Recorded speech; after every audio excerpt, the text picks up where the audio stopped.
Hey there, it's Aaron, and it is November 29th, 2015, or 2015, either or.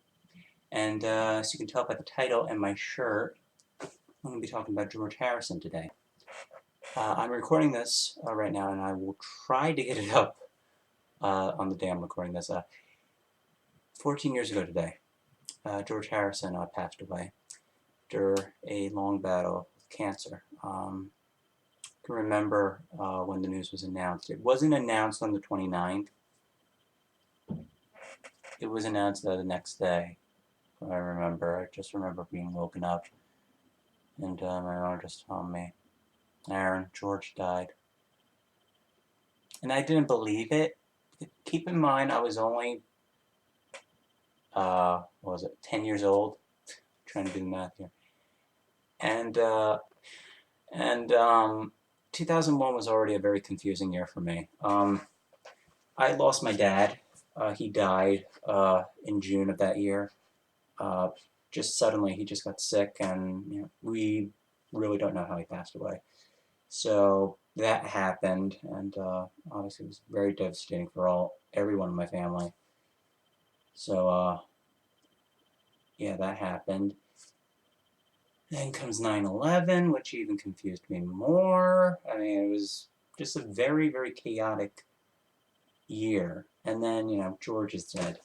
So since it's the 14th anniversary of his passing, I thought I would go into or give a sort of primer, whatever you want to call it, of George Harrison's discography.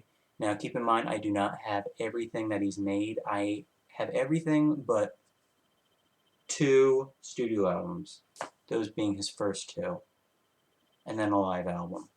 So, I mean, I'll mention here or there if I have them, or this album came in this place, that place.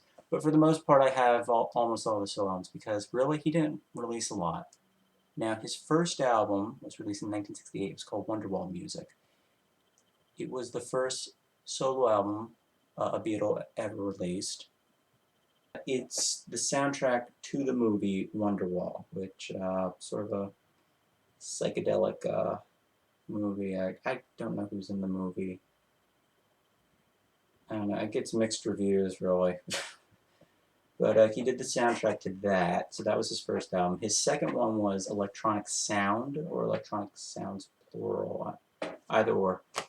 That was a bit of an avant-garde sort of a thing.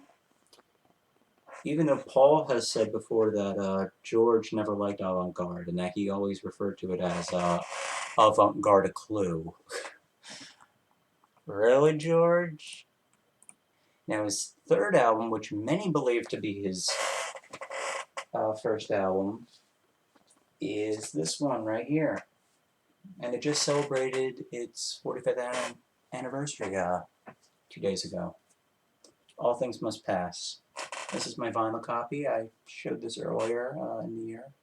My finds got it for $12 at a flea market. Pretty good deal. So that was the vinyl copy. This is the 2001 CD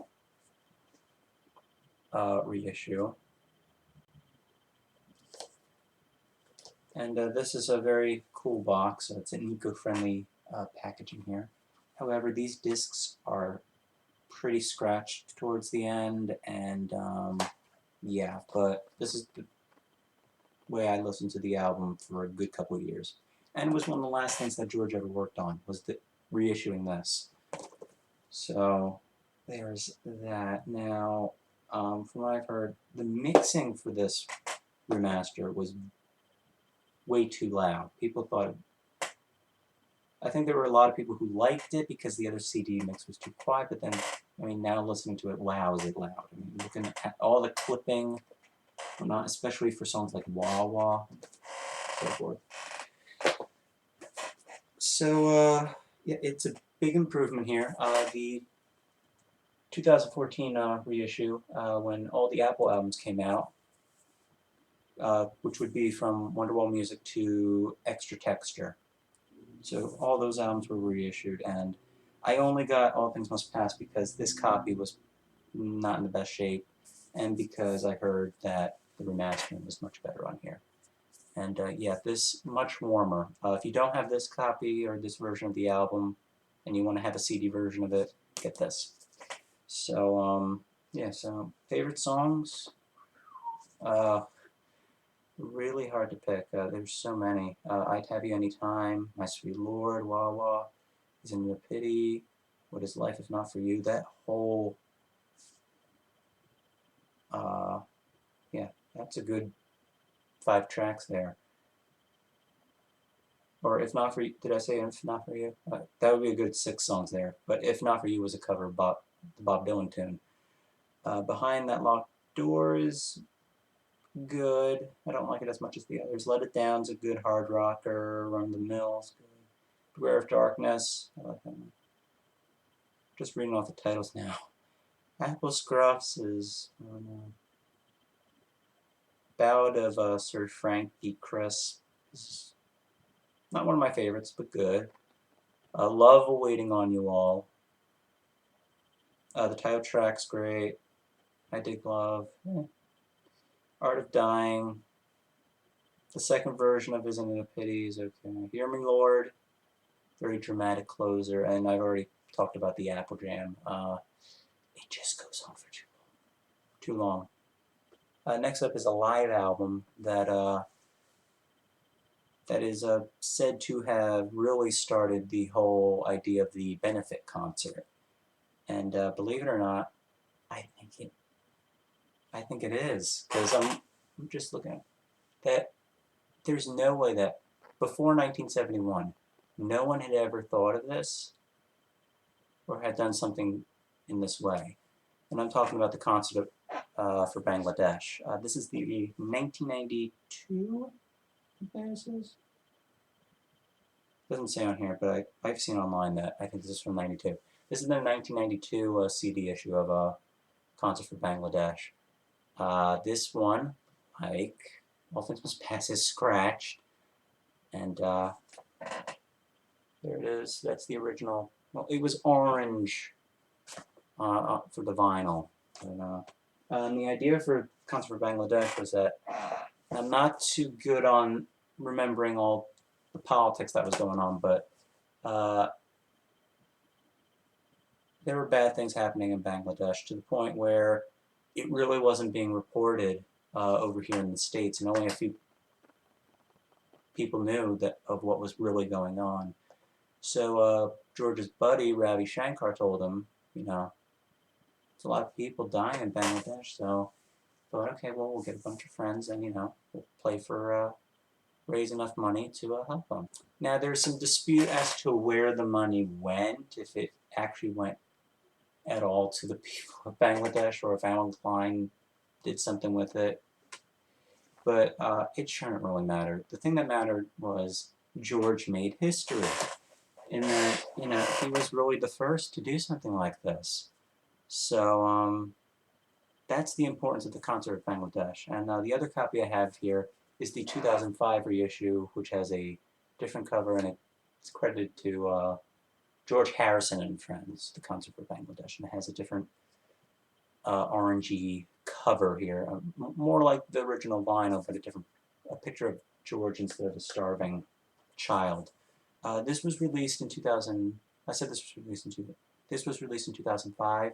Also, along with the concert film, which had not been released on DVD at that point. It had only been on VHS, but it had been long out of print since then. So I do also have the DVD. It is a wonderful show to watch and listen to. If you haven't already, get it. His follow-up studio album to All Things Must Pass was this one right here, Living in the Material World. 1973, this one was released. Good album. Not as good as All Things Must Pass, but it's good. This is the vinyl with big fold. And then I have the 2006? Yeah, 2006 reissue of it. They also reissued this with the Apple albums, which I didn't bother getting because, come on, I already got this. This is a good album. It has Give Me Love, Give Me Peace on Earth, which was a #1 hit for him. Sue Me, Sue You Blues was sort of I think it was a song about all the lawsuits that he was in with the Beatles after the breakup. That's a fun song. Don't Let Me Wait Too Long is good. Title track's funny. The Day the World Gets Round. That is all. It's hard for me to remember how each song goes. I think that's one of the downfalls of this album, but overall, it really is a good album, and yeah. After Living in the Material World, George released an album in 1974, and he probably shouldn't have, because around that time, George had a bad case of laryngitis, which meant he really couldn't sing, but for some reason or another, he decided he had to make another album, and that album was Dark Horse. I only have it on vinyl. I got this when I was in college, freshman year, and it's an okay album. Again, George's voice was just shot. George liked to joke around about this in the tour, and he called it his Dark Horse tour. Horse with an A, because of his voice. I guess it's okay. I mean, I don't have this on CD. I ripped the vinyl to digital, and yeah, it's okay, I guess. It's just, I mean, compared to All Things Must Pass and Living in the Material World, it's not as good. It doesn't hold up as a whole album. Now, what songs are on here? Harry's on Tour is okay. Simply Shady. Can't really remember. Bye Bye Love, My Love are good, I guess. Ding Dong Ding Dong, sort of his Christmas or New Year's song right there. The title track's good. Far East Man I like. It Is He, and I think the problem with this album is that it's not very memorable. I mean, there are a few good songs on here, but like I said, not particularly memorable, and George's voice is just shot. And then the last of the albums that were released on the Apple Records label of George's solo albums was 1975's Extra Texture. Read all about it. Again, this is an album I only have on vinyl, and I did take the vinyl and use the USB turntable and transfer it to digital. So there's that. This has some fun packaging here, that you don't get with the CD. This. He had a quirky sense of humor, George. The vinyl, I put in another inner sleeve here. Use the spin clean with it.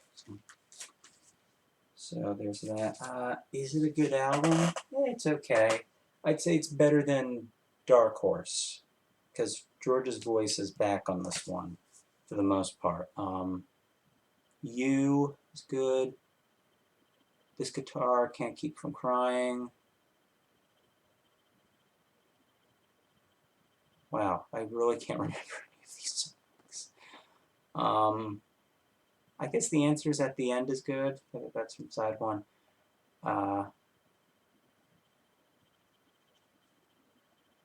Yeah, that's all I can really remember.